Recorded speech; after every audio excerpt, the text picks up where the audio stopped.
하나님의 말씀 마태복음 4장 23절에서 25절 말씀입니다. 마태복음 4장 23절에서 25절 우리 같이 한 목소리로 읽읍시다. 시작.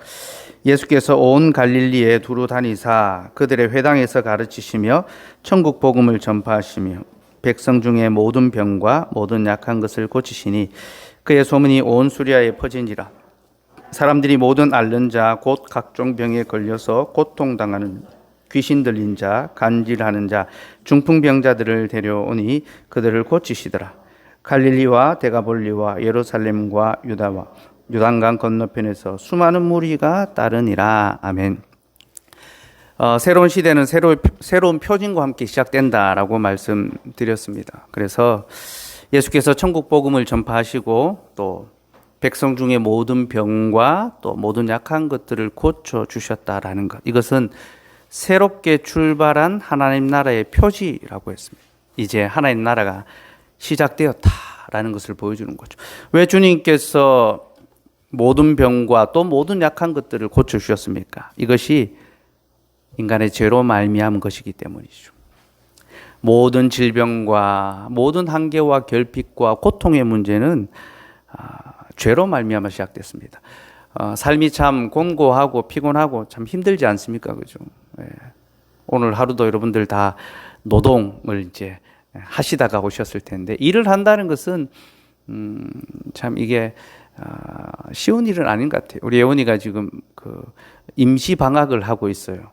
학교에 공사여가지고 이제 추석 끝나고 이제 이번 주까지 이제 2주간 이제 지난 주일 추석부터 하면 2주간 이제 학교를 안 가요.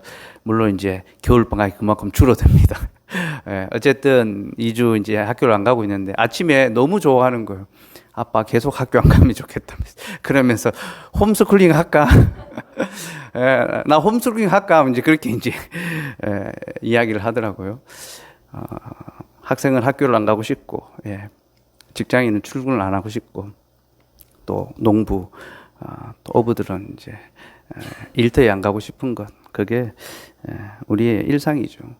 근데 왜 이렇게 노동해야 됩니까? 왜 수고롭게 살아야 합니까? 그것이 범죄한 죄의 결과이기 때문이죠, 그렇죠? 노동은 어쨌든 죄의 벌입니다, 그렇죠? 그래서 우리는 수고롭게 일해야 됩니다. 물론 우리가 이제 그리스도 안에서 이 노동을 다시 회복합니다. 그래서 이제는 우리가 벌로서 노동하는 것이 아니라 복으로서 노동을 합니다. 그래서 노동을 통하여 또 소득을 얻고 삶을 영위하고 그것을 통하여 이제 주님의 교회를 세워가고 또 이웃들과 함께 나누죠. 그래서 칼빈은 구속받은 자에게 노동은 더 이상 벌이 아니라 복이다라고 하며 이 노동을 통하여 우리는 세상과 교제를 나누며 우리의 이웃들과 함께 나눌 수 있는 하나님의 사랑을 나눌 수 있는 자비의 삶을 살아갈 수 있다. 이제 그렇게 이야기했습니다. 그래서 여전히 이 죄 가운데 살아가는 사람들은 노동을 자기의 어떤 삶을 위해서만 사용하잖아요. 그래서 최대의 어떤 이 소득을 창출하고 그것으로 자기의 삶을 부유하게 하는 것이 노동의 어떤 목적. 또 노동하지 않고 불로소득을 취하는 것. 여러분도 뭐 아버지 잘 만났으면 그죠? 6년 근무하고 이제 50억 받을 수 있는데 그죠? 퇴직금으로. 산재로 그 50억 받았다는데 그 아들이 조기 축구에 가서 골 다 넣고 막 그렇게 했다는 기사도 나오던데. 어쨌든 노동하지 않고 뭔가 우리가 이 소득을 얻을 수 있는 것 그런 삶을 이제 추구하지만 노동이라는 것은 죄로 말미암는 벌로 주어졌고 구속받은 자는 이것을 복으로 사용해서 하나님 안에서 자비를 나누는 삶의 어떤 수단으로 노동을 사용하지만 어쨌든 노동은 참 어렵고 힘든 그런 이제 일입니다. 마찬가지로 인생의 삶이 전부 다 그런 이 약함, 질병, 이런 고통의 문제에 둘러싸여 있는 거죠. 이것은 죄로 말미암은 인생의 비참함이 무엇인지를 보여주고 예수님께서는 바로 그 비참한 문제를 해결해 주시면서 하나님의 나라는 죄가 극복되는 나라다. 너희의 모든 고통의 문제가 죄로 말미암은 것인데 내가 너희의 이 죄를 해결하러 왔다. 그래서 회복을 진정한 회복 그러니까 잠시 어떤 육체의 질병을 낫게 해주는 것, 또 지금 당장의 어떤 결핍의 문제를 해결해 주는 것, 여러분 그게 예수님이 주시는 어떤 해결책이 아닙니다. 그것은요, 우리가 아무리 육체의 문제의 질병을 나음을 얻는다 하더라도 인생은 반드시 죽게 되어 있고, 지금의 결핍을 해결한다고 해서 또 다른 결핍 문제가 없습니까? 그죠? 취업하기 전엔 취업하는 것이 능사였고, 취업하고 나면 또 다른 문제들이 우리를 기다리고 있는 거 여러분 다 경험하고 있지 않습니까? 그죠? 결혼하기 전엔 결혼하는 것이 목표인데 결혼하려고 보니까 당장 집 때문에, 그죠? 우리 형진 형제하고 지금 경륜 형제하고 집에 대한 고민들을 많이 할 겁니다. 그건 어떤 순간순간 상황에 맞는 어떤 결핍과 문제를 해결해 주는 것이 아니라 그 근원적인 죄의 문제를 해결해 주심으로 우리의 삶에 새로운 회복을 주시는 것. 이것이 예수님의 복음이며 이것이 하나님 나라가 우리 가운데 왔다라는 이제 그런 은혜의 표지라는 겁니다. 그래서 예수님께서는 병자들을 많이 고치시고 또 약한 가운데 있는 자들을 도와주셨습니다. 새 나라의 표지예요. 그러니까 요즘 시대에는 왜 이런 일이 없습니까? 왜 요즘은 교회에서 병자들 잘 못 고치고 아픈 사람 저한테 데려와서 막 낫게 하라고 시험하지 마세요. 못 고칩니다. 병원에 데려가십시오. 왜 요즘은 아프면 교회가 아니라 병원으로 가야 되는가 이렇게 생각할 수 있습니다. 여러분, 새 나라가 시작될 때에 새 나라의 표지가 나타나잖아요. 그죠? 한 새로운 나라가 딱 출발하면요, 그 출범과 함께 이 사면이 막 대사면이 막 일어납니다. 그래서 이제 감옥에 있던 사람들 이제 풀어주고 해방시켜주고 이런 이제 은혜가 막 선포되죠. 그죠? 예수님께서 이 땅에 오심으로 하나님 나라가 시작됐고 그 은혜의 역사가 그때 막 이제 나타나는 거예요. 질병 가운데 눌려 있고 인생의 고통의 문제로 눌려 있는 자들에게 자유를 선포하시고 해방을 주시는 거죠. 그렇게 이제 새 나라가 왔다라는 것을 우리는 이제 확실하게 알고 이제 그 새 나라를 소망하며 누리며 살아가는 것, 그것이 믿음의 삶입니다. 그래서 그리스도께서 약한 것들을 고치신 것이 바로 그런 하나님의 나라의 도래라는 것을 기억합시다. 특별히 주님께서는 인생의 약함을 이제 해결해 주셨는데 두 가지 문제를 중점적으로 좀 이제 해결해 주셨습니다. 질병하고 어떤 이 연약함의 문제. 23절 다시 한번 볼까요? 읽읍시다. 시작. 예수께서 온 갈릴리에 두루 다니사 그들의 회당에서 가르치시며 천국 복음을 전파하시며 백성 중에 모든 병과 모든 약한 것을 고치시니. 자, 예수님께서 백성 중에 모든 병과 모든 약한 것을 고치셨다라고 합니다. 근데 질병과 약한 것을 고쳐주셨는데 이 질병은 육신의 문제, 그러니까 육신에 있는 연약함, 어려움의 문제, 고통의 문제죠. 그죠? 질병으로 인해 당하는 고통. 약함은 무엇인가? 약함은 영혼과 마음에 있는 문제입니다. 그래서 이제 귀신 들린 자라든지 마음에 눌림이 있는 자들, 마음의 괴로움을 얻는 자들, 이런 자들을 이제 회복시켜 주시는 거죠. 그러니까 육체적인 질병으로 인한 고통과 영혼과 마음의 눌림과 괴로움의 문제를 주께서 고쳐 주시는 거죠. 주님께서 우리의 몸과 영혼의 모든 것을 회복시켜 주신다라는 것 기억하시고 이것이 하나님 나라의 표지라는 것. 그래서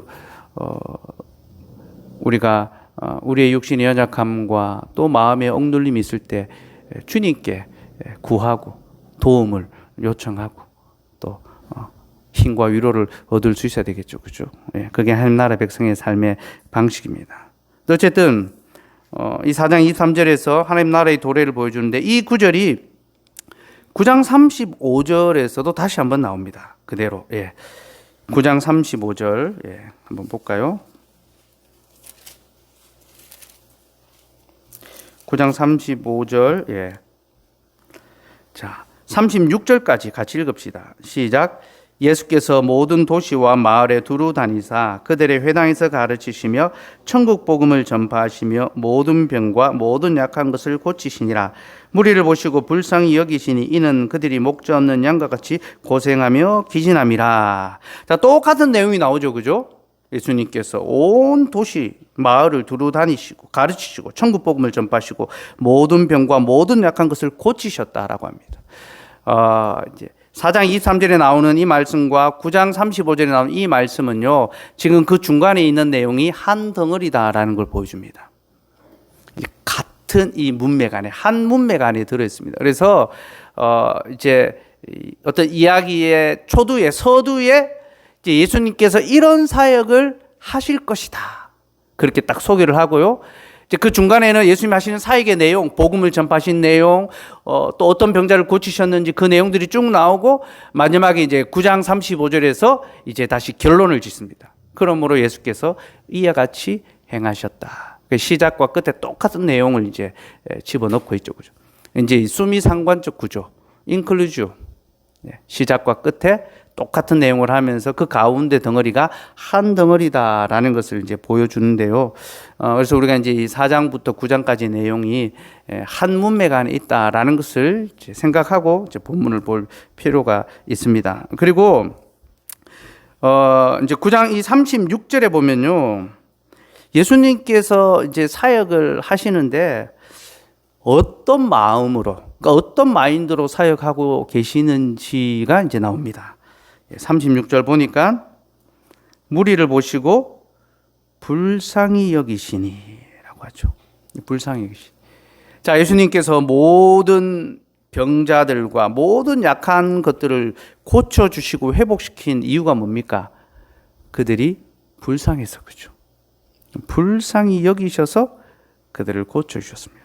근데 여기서 불쌍히 여긴다라는 말이요, 굉장히 중요한 단어입니다. 이 스플랑크 조마이라고 하는데, 이게 이제 우리말로 하면 불쌍히 여긴다 하면 좀 약간 기분 나쁘게, 저 사람 참 불쌍하다, 마치 측은히 여기고, 이제 더 나은 사람이 더 못한 사람을 좀 뭡니까, 이제 약간 이제 적선하듯이 그런 느낌으로, 그죠?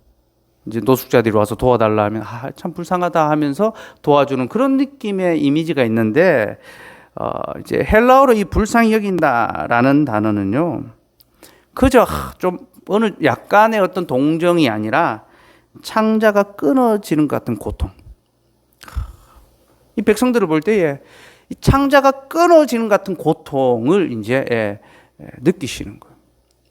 그리고 혹은 이 창자가 타오르는 것 같은 그런 고통. 창자가 탄다. 이스라엘 사람들이 이 창자는 이제 영혼의 자소가 있는 곳입니다. 우리로 치면 이제 심장이라고 할 수 있겠죠, 그죠? 내 심장이 지금 끊어지는 것 같고, 내 심장이 지금 타오르는 것 같다. 다 타버릴 것 같다. 그런 어떤 표현인데요.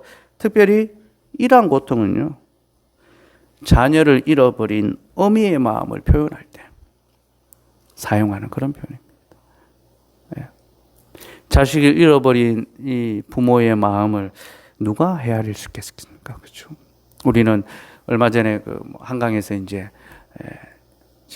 그 의문사죠, 그죠? 익사한 한 사람의 그 기사를 봤는데, 그 아버지가 그 아들의 어떤 이 죽음의 이유를 밝히려고 자기의 전부를 걸잖아요, 그죠?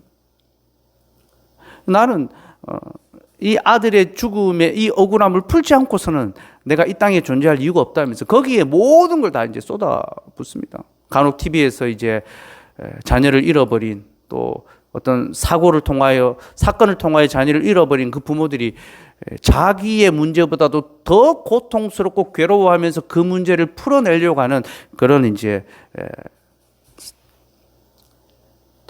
사건들, 또 그런 이야기들을 보게 됩니다. 자녀를 잃어버린 부모는 그 마음이 다 찢기죠. 갈갈이 찢기고. 이거 뭐 자녀가 있어 봐야 좀 장차 경험하게 되실 겁니다. 극심한 고통이죠. 주께서 병자들과 약한 자들을 고쳐주신 것은, 아유, 불쌍하다. 너희가 참 죄 가운데 고생하는구나. 내가 좀 도와줄게. 내가 좀 너희들의 그 어려움을 좀 면하게 해줄게. 이런 적선하는 마음으로 그렇게 해주신 것이 아닙니다. 주님은 우리가 그저 불쌍해서가 아니라 우리를 자신의 자녀로 여기시고 우리를 고쳐주시고 회복시켜 주신 겁니다. 여러분, 예수 그리스도는요, 우리의 구속자이시되 그는 우리에게 아버지와 같은 구속자이십니다. 그는 아버지와 같은 구속자입니다. 여러분, 병을 잘 고치는 의사와요, 환자를 불쌍히 여기는 의사는 약간 이 결이 다릅니다. 둘 다 아주 능력 있고 실력이 있다라고 할 수 있겠죠. 하지만 전자는요, 기능적으로만 우수한 의사입니다. 그렇죠? 병을 잘 고치니까 아주 기능적으로 우수하죠. 그러나 후자는 환자를 정말 불쌍히 여기면서 고치는 사람은 이 존재 자체로 우수한 의사라고 할 수 있겠죠.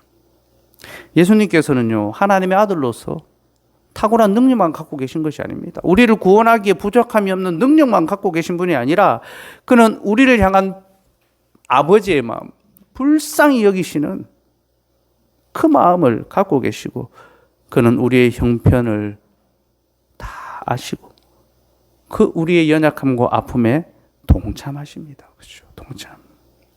그래서 성경은 예수 그리스도가 우리의 간고와 질고를 다 안다라고 말합니다. 이사야 53장.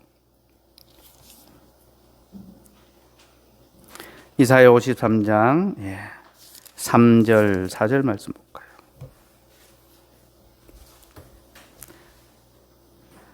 (3절부터) 읽읍시다. 시작. 그는 멸시를 받아 사람들에게 버림을 받았으며 강고를 많이 겪었으며 질고를 아는 자라. 마치 사람들이 그에게서 얼굴을 가린 것 같이 멸시를 당하였고 우리도 그를 귀히 여기지 아니하였도다. 그는 간고를 겪고, 이 간고라는 말은요, 가난함으로 인하여 겪는 괴로움입니다. 간고, 가난해짐으로 말미암아. 그러니까 예수님께서는 우리의 그 가난함으로 말미암는 우리의 어떤 물질적인 가난함, 결혼을 앞두고 부모님이 생각보다 많이 안 해주는 것 같아서 거기서 오는 이 마음의 가난함이 들 수 있죠. 저도 결혼할 때 보니까 부모님이 최선을 다하셨지만 얼마 못 해주신 것 같아요. 연약한 가운데 시작할 수밖에 없는 우리의 실존, 주께서 그 가난함을 아신다. 간고를 하신다. 그리고 4절 볼까요? 4절 읽읍시다. 시작. 그는 실로 우리의 질고를 지고 우리의 슬픔을 당하였거늘 우리는 생각하기를 그는 징벌을 받아 하나님께 맞으며 고난을 당한다 하였노라. 그는 우리의 질고를 지고, 여기서 이 질고는 질병으로 말미암는 고통입니다. 간고는 가난함으로 말미암는 괴로움이며 질고는 질병으로 말미암는 괴로움을 다 아시고, 그리고 아실 뿐만 아니라 짊어지셨다라고 하죠. 우리의 것을 받아서 대신 지셨다라는, 여러분, 이것이 예수님께서 십자가를 지셨다라는 것의 의미입니다. 여러분, 주님이 십자가에 달리실 때 그냥 달리시면 되지 왜 그 십자가를 지고 가셔야 했을까요? 죄로 말미암은 모든 고통을 주께서 짊어지셨다. 우리의 그 가난함으로 말미암는 고통과 질병으로 말미암은 그 고통을 주께서 다 짊어지셨다라는 것이 바로 십자가를 짊어지신 그 사건 안에 담겨 있는 의미입니다. 여러분, 그리스도께서 우리의 간고와 질고를 다 아시고 짊어지셨다는 걸 기억합시다. 그리고 그가 우리에게 참된 위로와 소망이 된다는 것 또한 기억하도록 합시다. 특별히 주께서 아픈 자들, 약한 자들을 고쳐주실 때요, 한 사람 한 사람 만나서 손으로 어루만지시며 고쳐주셨습니다. 많은 병자들을 주님 앞으로 데려오니 주님께서 그들을 일일이 한 명씩 한 명씩 어루만지시면서 고쳐주셨어요. 성경이 그렇게 증언합니다. 여러분, 우리 주님은요, 말 한마디로 천지를 창조하시는 분 아닙니까? 그러니 병자 하나 고치는 것은 일도 아닙니다. 한꺼번에 많은 사람들이 모였습니다. 오늘은 병자들이 많이 왔네. 내가 한 번에 고쳐줄게. 자, 나음을 입을지어다. 그래도 고치실 수 있잖아요. 그죠? 근데 많은 시간을 들이시고 많은 피곤함을 무릅쓰시면서 한 명씩 한 명씩 다 어루만지셨습니다. 왜 그렇게 하셨을까요? 그 한 사람 한 사람의 연약함과 고통과 아픔과 인생의 괴로움을 주께서 다 들여다보시고 자신이 짊어지시기 위하여 그렇게 하신 겁니다. 그렇게 병자들, 약한 자들을 어루만지실 때, 고쳐주실 때에 주님은 그들의 병을, 그들의 고통을 자신의 것으로 받으셨습니다. 제가 상담하는 분들한테 이야기를 들으니까요, 상담하는 분들이 이제 내담자의 어떤 어려움과 아픔과 고통의 이야기를 들을 때 자신도 그들의 아픔에 이 동참하고 같이 좀 느끼게 되는 그런 측면이 있다더라고요. 상대의 말을 들을 때 자기도 아픔을 느끼고 마음의 괴로움을 느끼는 거죠. 상담을 많이 하고 나면요, 사실 지치고 힘듭니다. 예수님께서 그와 같이 하신 거죠. 연약한 자들을 돌아보고 살피시는 거죠. 그리고 지금도 그렇게 하고 계십니다. 누구를 통하여? 교회 직분자를 통하여, 신방을 통하여 그 사역을 하는 거죠. 여러분, 신방이 무엇입니까? 목사가 성도의 가정에 가서 잘 차려놓은 밥을 먹고 축복해주고 오는 것이 신방입니까? 아닙니다. 신방은 그 가정에 가서 그 영혼의 문제를 돌아보고 아픔을 돌아보고 위로하고 권면하는 것, 그것이 신방입니다. 그래서 신방은 쉬운 일이 아닙니다. 괴로운 일이고요. 저는 신방을 하면 그 전에 사실 많이 긴장이 돼요. 밥도 잘 못 먹습니다. 마음에 부담이 되기도 하고 성령께서 그 마음을 어루만지시고 그 모든 연약함을 고치시고 또 교정할 것을 교정하여 주시옵소서. 이 많은 어떤 저항 또 이 두려움, 긴장 속에서 신방을 합니다. 여러분, 이것이 바로 그리스도의 사역입니다. 한 사람 한 사람 찾아오셔서 그 모든 연약함을 돌아보시고 그를 고쳐주시고 그리고 지금도 직분자를 통하여 그 사역을 하심으로 하나님의 나라가 계속해서 우리 가운데 세워져 있다라는 것을 보여주시는 거죠. 자, 이것이 예수님의 사역이고요. 예수님께서 이렇게 사역하시니까 어떤 일이 벌어졌습니까? 다시 본문으로 돌아와서요.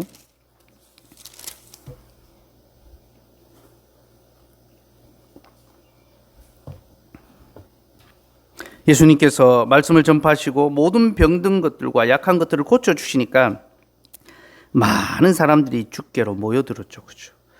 25절 한번 읽어봅시다. 시작. 갈릴리와 데가볼리와 예루살렘과 유대와 요단강 건너편에서 수많은 무리가 따르니라. 예수님께서 말씀을 전파하시고 모든 약한 것들을 고쳐주시니 어루만지시고 위로해 주시니 주께로 많은 사람들이 모여들었습니다. 여러분, 이 장면은요, 사람들이 무엇을 간절히 찾고 있고 또 어디로 모여드는지를 우리에게 보여줍니다. 여러분, 사람들은 고통의 문제가 해결되는 곳, 자신의 수고와 괴로움을 덜어줄 수 있는 참된 쉼과 위로가 있는 곳으로 모여듭니다. 여러분, 모든 인생은 자신에게 쉼을 주고 자신을 위로하는 곳으로 가서 거기를 피난처로 삼습니다. 어떤 에게는 가정이고 어떤 에게는 성공이고 어떤 에게는 돈이고 어떤 에게는 명예고, 그죠? 그것이 나를 쉬게 해줄 거야. 그것이 나에게 위로가 될 거야. 거기로 다름질해서 거기서 이제 쉼을 얻죠. 그러나 참된 쉼이 어디에 있습니까? 오직 예수 그리스도 안에 있지 않습니까? 그죠? 수고하고 무거운 짐진 자들아 다 내게로 오라. 내가 너희를 쉬게 하리라. 우리는 이 말씀이 범죄 위에 모든 인생에 수고롭게 일하며 살아가는 인생들을 향하여 주시는 위로의 말씀이라는 것을 알고 있습니다. 노아의 아버지가 수고롭게 일하는 우리를 위로하여 주시옵소서 그렇게 소원하며 노아라고 이름 지었는데 하나님께서 그 노아와 같은 구속자 예수 그리스도를 보내어 주시면서 수고하고 무거운 짐진 자들아 다 내게로 오라. 내가 너희를 쉬게 하리라. 여러분, 주의 품이 참된 고통의 회복과 참된 쉼과 위로가 있는 곳이라는 것을 기억합시다. 누구든지 주께로 가는 자는 주님의 위로를 얻을 것입니다. 여기 주의 말씀이 선포되고 여기 주께서 모든 연약하고 약한 자들, 가난한 자들을 돌아보시고 우리의 마음을 어루만지시고 위로하십니다. 그러니 여러분 오늘 잘 나오셨습니다. 이 시간에 여기 안 나오고 있으면 뭐 하겠습니까? 그렇죠? 좀 더 쉬고, 좀 더 놀고, 좀 더 일하고 그럴 수 있었겠죠. 그러나 정말로 우리의 영혼에 참된 쉼과 평안은 주의 은혜의 보좌 앞에 나아가는 것. 그것이 주 날개 밑이 우리의 참된 쉼터라는 것을 기억하시고요. 그래서 여러분 우리가 삶을 살아갈 때에요. 시간을 잘 설계할 수 있어야 됩니다.